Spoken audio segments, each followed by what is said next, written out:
Hello everyone, তো অনেকদিন পর আবার ভিডিও করছি। আমি জানি অনেকটা লং টাইম ভিডিও তোমাদের সাথে শেয়ার করা হয়নি। তো আজকে ভিডিওটা করলাম একটাই কারণে, তার আগে তোমাদেরকে একটা জিনিস দেখাই। সকাল সকাল উঠে আমি জিনিসটা দেখলাম, তোমাদেরকে দেখাই, তারপরে বলছি।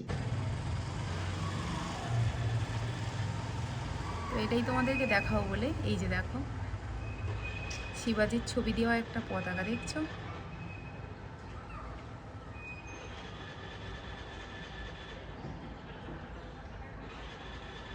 তো দেখলে শিবাজির ছবি লাগানো, পতাকা টাঙানো।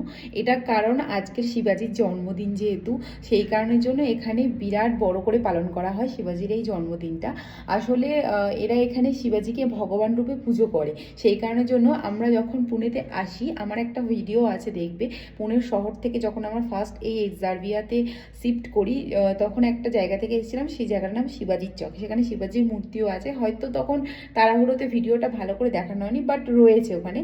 তো আজকের ওখানে বিরাট বড় মানে প্যারেড হবে, প্লাস ফাংশন, অনুষ্ঠান, অনেক কিছু হবে। বাট আমার একটাই আফসোস যে আমার আজকে যাওয়া হচ্ছে না, কারণ আমার হাজব্যান্ডের এখন ডিউটি চলছে, আর ওর ডিউটি এখন রুম থেকে করছে, আর ওর যেহেতু সন্ধ্যে 6টা থেকে ডিউটি, তো সেই কারণের জন্য টাইম হবে না। কারণ এই সন্ধ্যের টাইমটাতে বিরাট বড় ফাংশন হয়, আর সারাদিন ধরে প্যারেড হয়, প্রচুর প্রচুর মজা হয়, প্রচুর আনন্দ হয়। তো আমরা ফিরে আবার কখনো যদি ওখানে যাই এইরকম সময়, তাহলে অবশ্যই করে তোমাদের সাথে শেয়ার করবো। তবে এই কারণটা শেয়ার করার জন্য আমি তোমাদেরকে আসলে ভিডিওটা করলাম। তো তোমরা যে কে কোথা থেকে দেখছো ভিডিওটা আমাকে অবশ্যই করে জানিও, আর কার মানে কোন জায়গাতে কোন ভগবানকে বা কাকে এরকম ভগবান রূপে পুজো করা হয় এবং তার স্মৃতিতে এত সুন্দর অনুষ্ঠান করা হয়, সেটা আমাকে অবশ্যই করে কমেন্টে জানিও।